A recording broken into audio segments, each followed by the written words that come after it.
आज हम इकाई दूसरी जिसके अंतर्गत मैन एवं natural resources, man interface with environment, resources explorations and use of technology, natural resources and human activities, इसके बारे में अध्ययन करेंगे। जैसे कि हमने पिछले यूनिट में पढ़ा था कि पर्यावरण का प्रभाव, पर्यावरण का मानव जीवन पर प्रभाव, पर्यावरण का प्रकृति पर प्रभाव, इन सब चीजों को लेकर के हमने बहुत सारी चीजों को जाना। इसी के साथ ही मानव और प्रकृति का जो रिलेशन है वो कब से चला आ रहा है और उसका प्रभाव वर्तमान में कैसे देखा जाता है। मानव जाति का विकास पर्यावरणीय घटकों के आधार पर माना जाता है, जिसके अंतर्गत हम देखते हैं कि पर्यावरण पर निर्भर है। पर्यावरण का मानव के बिना, मानव पर्यावरण के बिना और पर्यावरण मानव के बिना, मतलब एक सिक्के के दो पहलू हैं। जिस तरह से एक सिक्के के एक पहलू में एक पहलू दूसरे पहलू के बिना नहीं रह सकता, इसी तरह मानव प्रकृति के बिना नहीं रह सकता और न प्रकृति मानव के बिना। दोनों एक दूसरे के ऊपर आश्रित है और दोनों अपना जीवन अपने अपने तरीके से जीती हैं। मानव अपने तरीके से पर्यावरण जीवन जीता है और पर्यावरण अपने तरीके से अपना जीवन जीता है। मानव पर्यावरण की पारस्परिक जो निर्भरता है, जिसके अंतर्गत दोनों में समुचित विकास होता है, अनुकूलतम परिस्थितियां उत्पन्न होती हैं। और इसमें हम देखते हैं कि मानव का लगातार पर्यावरणीय असंतुलन, जो संतुलन है, वो प्रभावित होता है। मानव दैनिक जीवन में अपने बहुत सारे क्रियाकलाप करता है। आप भी जानते हैं कि हमारे द्वारा दैनिक जीवन में बहुत सारे कार्य ऐसे होते हैं जो सुबह उठने से लेकर के रात के सोने तक वो सारे के सारे प्रकृति के द्वारा ही संपन्न होते हैं। प्रकृति से ही शुरुआत होती है। सुबह व्यक्ति जब उठता है तो उसे एक प्रकाश की आवश्यकता होती है, जिसमें वो सूर्य की किरणों को अपने अंदर समाहित करना चाहता है, उसे वो ऊर्जा प्राप्त होती है। पानी की आवश्यकता होती है, पानी का बिना तो वो जीवन असंभव है। चाहे वो अपना नहाने के अंदर उपयोग करें, चाहे हम उसे पीने के उपयोग करें, चाहे उसे हम अपना खाना बनाने में उपयोग करें, तो पानी का भी एक अहम रोल है। अग्नि अग्नि अग्नि भी एक मानव के और पर्यावरण के अंदर संबंध स्थापित करती है। अग्नि अग्नि भोजन को पकाने में सहायक होती है, क्योंकि कच्ची चीजों को खाना मानव के लिए थोड़ा सा हानिकारक हो जाता है। तो वो चीजों, कुछ चीजों को, सारी चीजों को नहीं, प्रकृति के द्वारा कुछ चीजें ऐसी होती है जिसे हम पका कर ही खा सकते हैं। इसमें हम देखते हैं कि अग्नि का अपना एक अहम योगदान है, जो कि मानव और प्रकृति को एक संबंध के रूप में देखता है। अग्नि की बात को लेकर के हम और विभिन्न प्रकार की गैसेस की बात करें, गैसेस का भी अपना अपनी जगह उपयोग है। अब कार्बन डाइऑक्साइड गैस है, ऑक्सीजन गैस है। कार्बन डाइऑक्साइड गैस आपके अग्नि जलाने में उपयोग में सहायक होती है, उसी के द्वारा वो अग्नि जलती है। और ऑक्सीजन गैस है जो कि हम अपने जीवन को बनाने के लिए, अपने जीवन को चलाने के लिए उपयोग में लेते हैं। तो इस तरह मानव का पर्यावरण के साथ एक दैनिक रूप में संबंध देखा जाता है, जिसमें अपने दैनिक जीवन में दो प्रकार से वह मानव का पर्यावरण के साथ संबंध मुख्य रूप में होता है। एक तो सौर ऊर्जा के रूप में संबंध देखा जाता है और एक होता है जीवाश्म ऊर्जा के रूप में संबंध देखा जाता है। सौर ऊर्जा किसे कहते हैं? आप सभी जानते हैं कि हम व्यक्ति को विटामिन डी की आवश्यकता होती है, जो उसे सूर्य के प्रकाश के द्वारा ही प्राप्त हो सकती है। एक कुछ ऊर्जा मानव को प्रकृति की सूर्य की से प्राप्त होती है, तो कुछ ऊर्जा उसे खा करके उपयोग में लेता है और कुछ ऊर्जा पेड़ पौधे भी सूर्य के द्वारा ग्रहण करते हैं। तो सौर ऊर्जा के रूप में अगर हम देखें, जैविक रसायन मानव के शरीर में किस तरह पहुंचते हैं, उसकी भी एक प्रक्रिया है। सूर्य का प्रकाश जब निकलता है तो सूर्य की किरणों के माध्यम से पौधे प्रकाश संश्लेषण की उपस्थिति में, कार्बन डाइऑक्साइड की उपस्थिति में अपना भोजन का निर्माण करते हैं। उस भोजन के द्वारा मानव ने खाया भोजन, और भोजन का जैविक रसायन के रूप में उसका उपयोग किया जाता है। जैविक रसायन, शरीर में बहुत सारे विटामिन मिनरल्स ये शरीर में पहुंचते हैं, जो अलग अलग रूप में मानव के अलग अलग वृद्धि करते हैं। इसी के साथ ही ऊर्जा का उपयोग मानव द्वारा किया जाता है जैव रसायनों के रूप में। जैव रसायनों में जब वो उपयोग करता है तो कार्बन डाइऑक्साइड की मुक्ति करता है, जो कि वायुमंडल में वापस पुनः पहुंच जाती है और बाकी के जैव शरीर के विकास में सहायक होते हैं। और इसके साथ में जब वो मानव की मृत्यु होती है तो उसके बाद में वो अपघटक का रूप ले लेते हैं। तो इस तरह सौर ऊर्जा मानव और प्रकृति दोनों के बीच में एक ऐसा रिलेशन स्थापित करती है, ऐसा संबंध स्थापित करती है, जो मानव को जन्म से मृत्यु तक ये चीजें निरंतर चलती रहती है, एक प्रक्रिया के रूप में चलती रहती हैं। जो दूसरी जो चीज है जीवाश्म ऊर्जा की बात अगर करते हैं तो जीवाश्म ऊर्जा वो है जिसके बारे में हमने पिछले इकाई के अंदर भी अध्ययन किया था कि कुछ ऊर्जाएं ऐसी होती है जो प्रकृति के द्वारा प्राप्त होती हैं। प्रकृति के द्वारा प्राप्त होने में जीवाश्म ऊर्जा का अपना भौगोलिक विविधताओं द्वारा, जैसे भूकंप है, जल प्लाव है, ज्वालामुखी है। अब आप जानते हैं कि ज्वालामुखी जब निकलता है उसमें बहुत ज्वाला इस तरह की निकलती है कि जो पृथ्वी के अंदर बहुत सारी चीजें ऐसी हैं जो वो गर्म लौ के आधार पर अग्नि के साथ बाहर की तरफ फेंकती हैं। तो वो ज्वाला जो मुखी है, तो ज्वालामुखी के द्वारा जो चीजें निकल के आ रही हैं तो उसमें जंतुओं और भूमि के तह में जब दब जाने के कारण वो ज्वाला उत्पन्न होती है, क्योंकि ऊपर का दाब और प्रकाश और उसके ऊपर अंदर की जो प्रक्रियाएं हैं वो निरंतर चलती रहती हैं। और लाखों हजारों वर्ष अपूर्व जो विघटन हुआ है और विघटन की जो प्रक्रिया चली है वो हजारों लाखों वर्ष पूर्व चली है। और इसी के साथ ही जो वनस्पति अवशेष हैं, जंतु अवशेष हैं, और इस तरह से मानव के उपयोग में जीवाश्म ऊर्जा का उपयोग होता है। प्रकृति में जलवायु है, जल वर्षा है, सूखा है, वायुमंडलीय ताप में कमी और बढ़ोतरी, ये सभी मानव के द्वारा ही संभव हो पा रहे हैं। वर्तमान में सबसे बड़ी कारण क्या है कि गर्मी के समय में मई जून को छोड़ करके हम जुलाई अगस्त की भी बात करें, उस समय भी ऐसी गर्मी आती है जैसे कि मई जून की गर्मी चल रही है। इसका प्रभाव देखा जाता है कि वर्तमान में पेड़ों के कटाव के कारण, क्योंकि जो पेड़ हैं वो ज्यादा से ज्यादा ताप को नियंत्रित करने में सहायक होते हैं। जल है वो भी अपने आप में नियंत्रण करने में सहायक होते हैं, उसकी ताप की गर्मी को नियंत्रित करने में सहायता। इस तरह से पर्यावरणीय जो घटकों के असंतुलन होते जा रहे हैं, इस असंतुलन का प्रभाव देखा जाता है कि व्यक्ति मानव की प्रत्येक क्रियाकलापों में पर्यावरण को प्रभावित करता रहता है और परिणाम स्वरूप गतिविधियां उसकी कार्य प्रणाली तथा क्रियाशीलता को भी प्रभावित करती है। मानव की पर्यावरण पर निर्भरता ने ही अपने जीवन में अधिक सुविधाजनक बनाया है, क्योंकि मानव भौतिक संसाधनों का आदी होता जा रहा है। दिन प्रतिदिन उसे उन सभी सुख सुविधाओं की आवश्यकता होती है और वर्तमान में प्रतिस्पर्धा का जो दौर चला आ रहा है, ये प्रतिस्पर्धा का दौर मानव को निरंतर एक दोहन के कार्य और एक कुकृत्य के लिए तथा प्रकृति के साथ कुकृत्य के लिए निरंतर अग्रसित और प्रेरित करता रहा है। इसके साथ ही असंतुलन उत्पन्न होने से मानव के अस्तित्व पर भी प्रश्न चिन्ह लग गया है। ये प्रश्न चिन्ह का मुख्य कारण है कि उनके रहन सहन की जो ढंग है, उनकी जो जीवन शैली है, उनके जो जीवन मूल्य हैं, उनकी तरीके हैं, उनके तरीकों में बदलने की आवश्यकता होगी ताकि पर्यावरणीय घटकों के असंतुलन को रोका जा सके। कहने का तात्पर्य यह है कि पर्यावरण और मानव इनमें न तो एक दूसरे से स्वतंत्र है और न ही इनकी एक दूसरे से स्वतंत्र होने की कल्पना की जा सकती है। दोनों एक दूसरे के ऊपर आश्रित है। अगर व्यक्ति कल्पना करे भी तो मान लीजिए कि आप मानव और पर्यावरण इन दोनों की कल्पना करें कि ये दोनों एक दूसरे से दूर रह सकते हैं, स्वतंत्र रूप में रह सकते हैं। स्वतंत्र रूप में विचरण करना असंभव है, क्योंकि ये जो परंपरा है शुरू से ही चली आ रही है। एक के अस्तित्व में दूसरे का प्रभाव और दूसरे के अस्तित्व में न होने पर पहले का प्रभाव, ये दोनों एक दूसरे पर पारस्परिक अंतर निर्भरता के आधार पर ही देखी जा सकती है।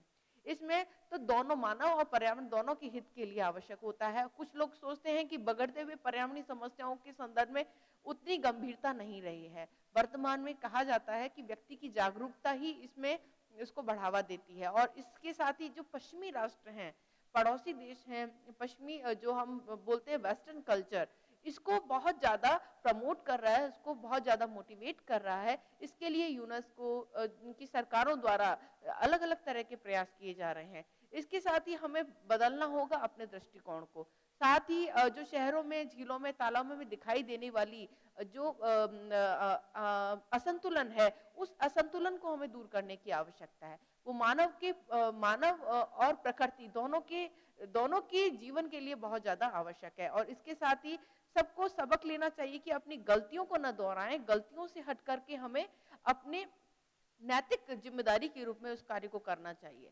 तो मानव और पर्यावरण का संदर्भ में हमने ये जीवाश्म ऊर्जा, सौर ऊर्जा की बात करी, और इसी के साथ में हमने ये भी जाना कि किस तरह से हम पर्यावरण के प्रति लापरवाह होते जा रहे हैं। इस लापरवाही का मुख्य कारण हमारी सोच, हमारा दृष्टिकोण, हमारा विवेक, क्योंकि व्यक्ति का विवेकशील होना बहुत ज्यादा जरूरी है। व्यक्ति में विवेक तो होता है, पर विवेक की जागृति आज के समय में सबसे बड़ी एक विकट संकट के रूप में है कि व्यक्ति में विवेक होते हुए भी वो अपने विवेक का उपयोग नहीं करता, केवल अपने लाभ के लिए ही ये प्रयास करता रहता है। मानव का प्रकृति के साथ अगर संबंध देखें तो 3 रूपों में देखा जाता है। मानव का प्रकृति प्रधान दृष्टिकोण, अगर हम प्रकृति को प्रधानता दे दें, प्रकृति को ही प्रधानता दे दें, तो मानव अपने कार्यों में निष्पक्षता, ईमानदारी, इन सभी चीजों को देख सकता है। क्योंकि अगर आपने प्रकृति को पूर्ण रूप से ईश्वर के रूप में, जिस तरह हम एक मंदिर में किसी देवी देवता की पूजा करते हैं, उसका बहुत ख्याल रखते हैं, उनके भोग का ख्याल रखते हैं, तो इसी तरह अगर हम प्रकृति का भी ख्याल रखें, तो निश्चित रूप में मानव अगर प्रकृति को प्रधानता देने लगे, तो मानव का पर्यावरण के साथ में जो संबंध है वो आगे आने वाले समय में बहुत अच्छा देखा जा सकता है।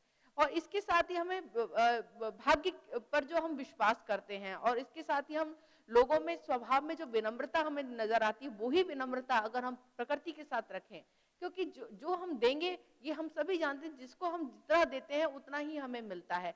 जितना आप किसी बड़े व्यक्ति को रेस्पेक्ट देते हैं, उनका आदर करते हैं, उनका सत्कार करते हैं, उतना ही उनका आशीष आपको प्राप्त होता है। ये हमारी भारतीय संस्कृति रही है। और अगर यही संस्कृति को हम अब प्रकृति के साथ देखें, निर्जीव तत्वों के साथ देखें, अगर आप यही आदर सत्कार, उनके साथ विनम्रता रखें, तो निश्चित तौर पर उनका आशीर्वाद ही आपको उनका आशीर्वाद ही आपको बहुत एक सकारात्मक रूप में आपके जीवन को बहुत ज्यादा अच्छा बना सकता है और एक प्रभावशाली जीवन दे सकता है।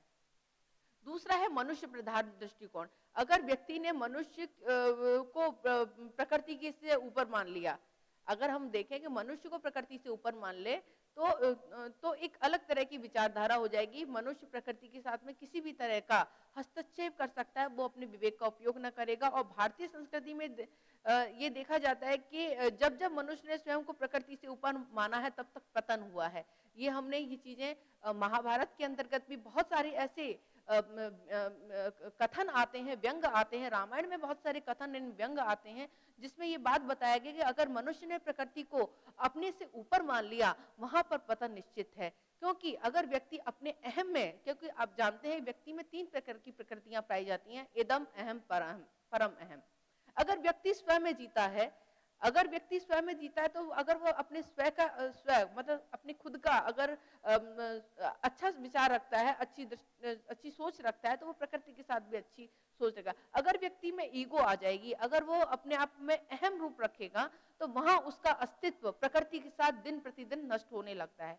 आप ये भी देखते हैं कि वर्तमान समय में बहुत सारे ऐसे उदाहरण मिलते हैं कि अगर व्यक्ति पैसे को प्राथमिकता देने लगे, तो वो पैसा उसको किसी न किसी रूप में लाभप्रद सिद्ध न होकर हानिप्रद सिद्ध होने लगता है, क्योंकि उसका प्रभाव बहुत ज्यादा पड़ता है। व्यक्ति के पास पैसा होता है, ऐशो आराम की जिंदगी जीता है, उतनी ही सारी बीमारियां उस व्यक्ति के साथ होती हैं। जबकि वर्तमान में देखी जाती है, जितने भी साधन संपन्न व्यक्ति हैं, उन्होंने अपनी जीवन शैली को इस तरह का बना दिया है कि वो अलग अलग तरह के रोगों, जैसे शुगर है, आपका ब्लड प्रेशर है, जहां व्यक्ति को घूमने की आवश्यकता है, उसने अपने काम की व्यस्तता को इतनी ज्यादा महत्ता दे दी है कि उसने अपना घूमना छोड़ दिया है।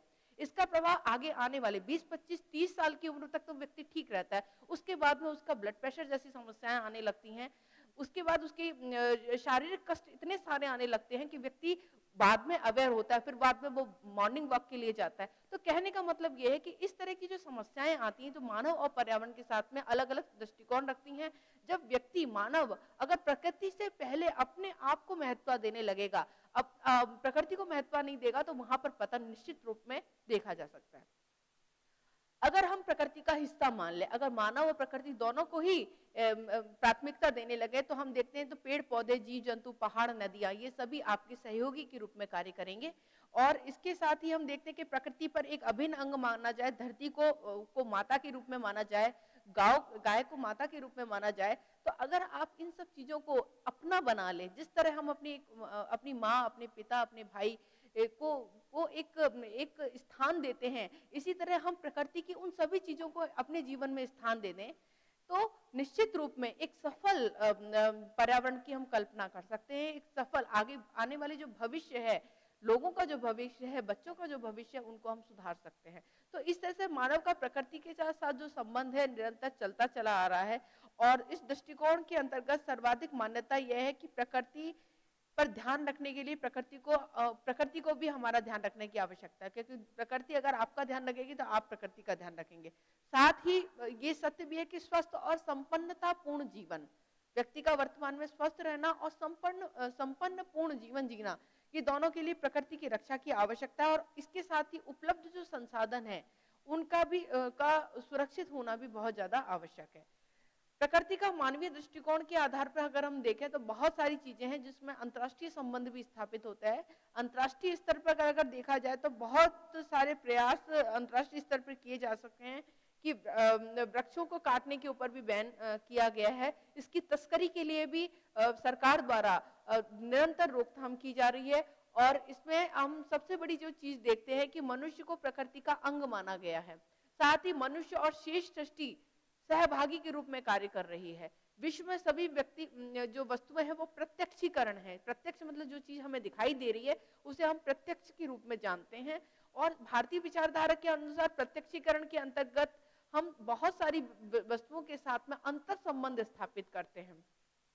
दीर्घ और लघु जगत में अंतर क्रिया होती है। लघु जगत और दीर्घ जगत आप सभी जानते हैं, जो जब किसी क्षेत्र का एक छोटा समूह होता है वहां हम लघु जगत बोल देते हैं, किसी क्षेत्र का बड़ा समूह होता है हम उसे दीर्घ जगत बोल देते हैं। और इसी का एक उदाहरण हम ग्रामीण क्षेत्र को हम लघु जगत और शहरी क्षेत्र को हम दीर्घ जगत के रूप में भी जानते हैं। तो इस तरह की अंतर क्रिया और अंतर निर्भरता निरंतर देखी जाती है और अस्तित्ववाद पर बल दिया गया है।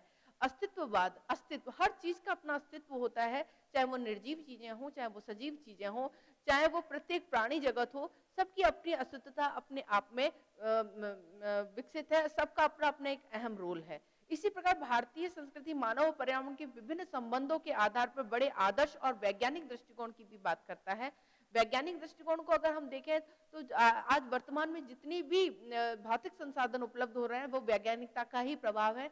न्यू टेक्नोलॉजी जो आ रही है इसका एक प्रभाव है। तो इस तरह से हम देखते हैं कि ब्रह्मांड की रूपी अवधारणाओं में निरंतर अंतरक्रिया चलती रहती है। इस अंतरक्रिया का बहुत सारा प्रभाव पड़ता है। मानव का पर्यावरण के साथ जो संबंध है वो हमने अभी जाना और इसके साथ ही मानव का पर्यावरण के साथ जिस तरह से व्यवहार है उसका जो हस्तक्षेप है, उसका जो दोहन है, उसके साथ प्रकृति के साथ जो कुकृत्य है, ये सारे प्रभाव भी मानव द्वारा प्रकृति के साथ देखे गए हैं। जिसके अंतर्गत हम सबसे बड़ी जो चीज देखते हैं वृक्षों का कटाव। वृक्षों के कटाव के अंतर्गत हमारे वायुमंडल पर बहुत सारा प्रभाव पड़ रहा है जिससे कार्बन डाइऑक्साइड गैस की मात्रा दिन प्रतिदिन बढ़ती जा रही है। इसके साथ में जो ग्रीन हाउस इफेक्ट है, जो हरित गृह प्रभाव है वो भी देखा जा रहा है। उसका भी मुख्य कारण वृक्षों का काटना है। इसके साथ ही मृदा अपरदन और मृदा के कटाव में वृद्धि हुई है। बहुत सारा जो क्षेत्र है जहां पेड़ों का काट देने से, जहां मिट्टी है, मिट्टी को बांधने के लिए पेड़ की आवश्यकता होती है। बिना मिट्टी को हम पेड़ के द्वारा ही बांध सकते हैं क्योंकि उसकी जड़ों में बहुत सारी मिट्टी एक अपने आप के अंदर समाहित करके रखती है।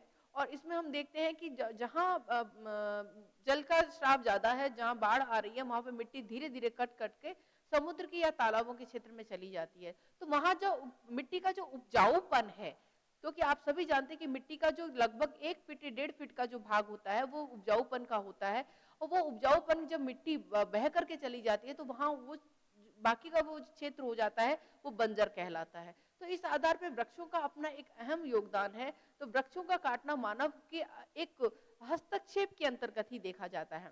वायुमंडल में प्रदूषण की मात्रा में वृद्धि से वृक्षों के कुछ प्रदूषण में अच्छे अवशोषक भी रहे हैं और भूमिगत जल स्रोतों में जल की कमी भी आई है। जो भूमिगत स्रोत हैं आप देखने दिन प्रतिदिन जल का स्तर कम होता जा रहा है। ये क्षेत्र न केवल ये जो समस्या है न केवल ग्रामीण क्षेत्रों में, शहरी क्षेत्रों में भी ये समस्या देखी जाती है। तो वर्तमान में भी आप देखिए कि जो कुछ ऐसे प्लान सरकार द्वारा शहरी क्षेत्र में स्थापित किए गए हैं जिसमें आप बोरिंग की जो आप लाइन लेना चाहते हैं तो शहरी क्षेत्रों में इस तरह का प्लान बनाया गया है कि एक घर छोड़कर 3 घर छोड़ करके ही आप अपना बोरिंग करवा सकते हैं। हर घर में बोरिंग के लिए सरकार ने प्रतिबंध लगा दिया कि हर घर को बोरिंग की सुविधा नहीं मिल पाएगी। इसका भी मुख्य कारण है कि जल का निरंतर जो नीचे का स्तर है वो दिन प्रतिदिन घटता चला जा रहा है।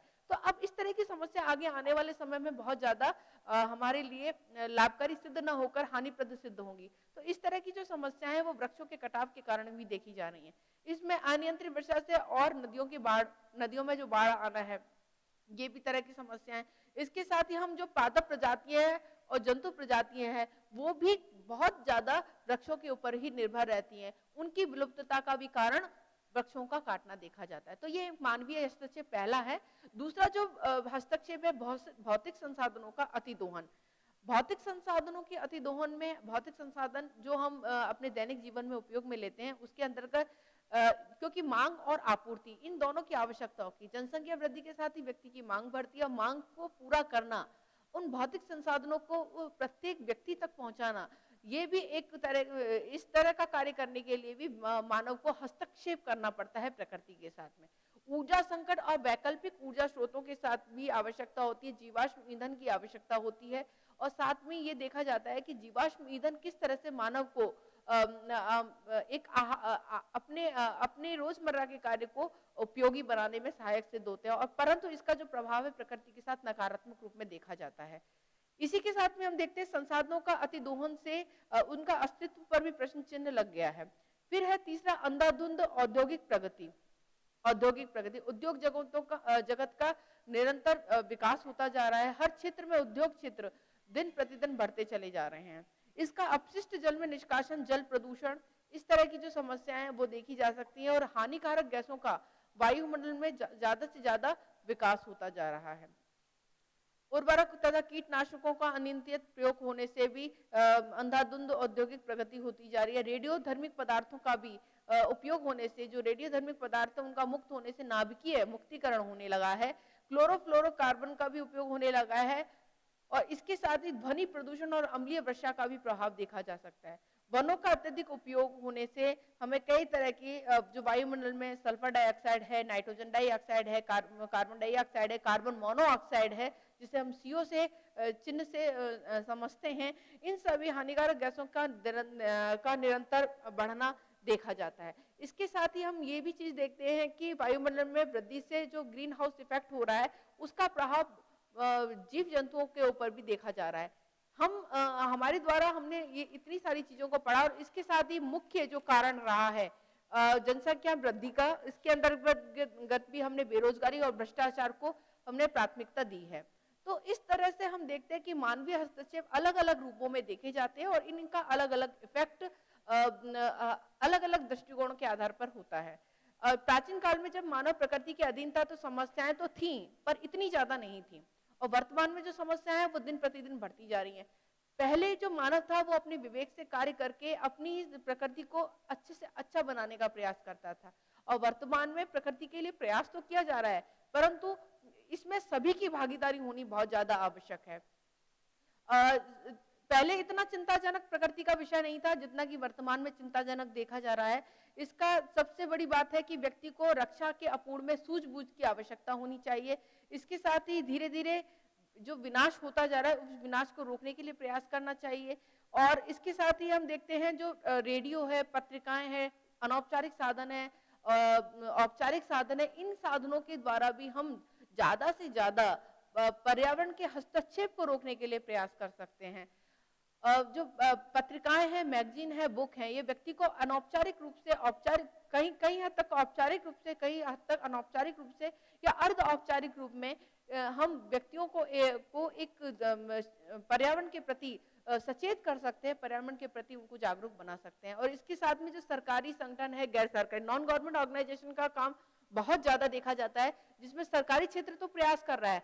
जैसे कि पिछले ही हमने वर्ष देखा था, पिछले से आज से 2 वर्ष पिछले की बात अगर हम करें, क्योंकि 2014 चल रहा है, हम 2012 की बात करें, तो सरकार द्वारा एक हरियालो राजस्थान जैसी एक प्रोजेक्ट चलाया था, जिसमें पर्यावरण के हमको बचाने के लिए हर सड़क के पास में पेड़ों को रोपण की बात कही थी, पौधों की रोपण की बात कही थी, और उनके विकास के लिए, उन पेड़ों को संरक्षित रखने के लिए, उन पेड़ों की सेवा के लिए भी सरकार द्वारा समय समय पर अलग तरह की प्रक्रियाएं शुरू की गई, और उसमें लोगों की जितनी भागीदारी रही है उसका प्रभाव हम आज वर्तमान में भी देख सकते हैं। तो इस तरह से हम समाज सेवी संस्थाओं द्वारा भी सहयोग प्राप्त कर सकते हैं, क्योंकि समाज सेवी संस्थाएं इसके लिए जितना प्रयासरत रहती हैं, अगर व्यक्ति भी उतना प्रयासरत हो जाए, व्यक्ति भी जागरूक हो जाए, तो निश्चित तौर पर हम पर्यावरणीय हस्तक्षेप को रोक सकते हैं, पर्यावरण की समस्याओं को समझ सकते हैं। तो हमने जाना कि पर्यावरण किस तरह से वर्तमान में व्यक्ति को प्रभावित कर रहा है, और मानव का हस्तक्षेप दिन प्रतिदिन बढ़ता जा रहा है। इस हस्तक्षेप के लिए हमें बहुत ज़्यादा जागरूक होने की आवश्यकता है। तो ये था हमारा पर्यावरण का मानव के साथ अंतर संबंध। अब हम देखते हैं नेचुरल रिसोर्सेज, प्राकृतिक संसाधन। प्राकृतिक संसाधनों में प्रकृति के द्वारा जो प्राप्त संसाधन है उसे हम प्राकृतिक संसाधन कहते हैं। प्राकृतिक संसाधनों के अंतर्गत बहुत सारी चीजें ऐसी आ जाती हैं जिसे हम जिनके बिना हम रह नहीं पाते हैं। प्राकृतिक संसाधनों के अंतर्गत मानवीय आवश्यकताओं की पूर्ति के लिए ये आवश्यक है प्राकृतिक संसाधन, जैसे कि need and preservation of natural resources. आवश्यकता और उनका प्रिजर्वेशन, प्रिजर्वेशन मतलब उनका संरक्षण वर्तमान में सबसे ज्यादा जरूरी है। इसके साथ ही हम जिन संसाधनों का सुखद अनुभव मानव अपने जीवन में करता है उन सब चीजों के प्रति हमारी awareness. Meaning of natural resources, जैसे सूर्य के प्रकाश से प्राप्त प्रत्येक चीजें जैसे विटामिन फसल पौधे और वृक्षों की सहायता से प्रदान किए जाते हैं, इसी तरह से हम प्राकृतिक संसाधनों का उपयोग हम अपने दैनिक जीवन में करते हैं। And part of our natural environment such as land, water, air, minerals, forest, rainlands, wildlife, fish, and even human pollution that man can utilize to promote his welfare may be regarded as the natural resources। कहने का मतलब यह है कि environment के बहुत सारे part हैं, प्रकृति के बहुत सारे तत्व हैं, जिसमें जल है, जिसमें वायु है, जिनमें खनिज लवण है, जिसमें पेड़ पौधे हैं, जिसके अंतर्गत रेन लैंड है, जीवाश्म चीजें हैं, बर्ड लाइफ है, जीव जंतु हैं, फिश है जिसमें मछलियां हैं, और इसमें साथ ही ह्यूमन पॉपुलेशन जनसंख्या है। अगर हम इन सब की आवश्यकताओं के लिए, मानव की आवश्यकताओं के लिए इन चीजों के प्रोटेक्शन की बात करते हैं और इसके साथ ही हम प्रकृति के साथ हम सद्भावना रखते हैं, तो हम निश्चित तौर पर प्राकृतिक संसाधनों के दोहन को रोकने में बहुत ज्यादा सहयोग प्रदान कर सकते हैं। तो ये चीजें थी जो मेन जो प्राकृतिक संसाधनों के अंतर्गत देखी जाती हैं।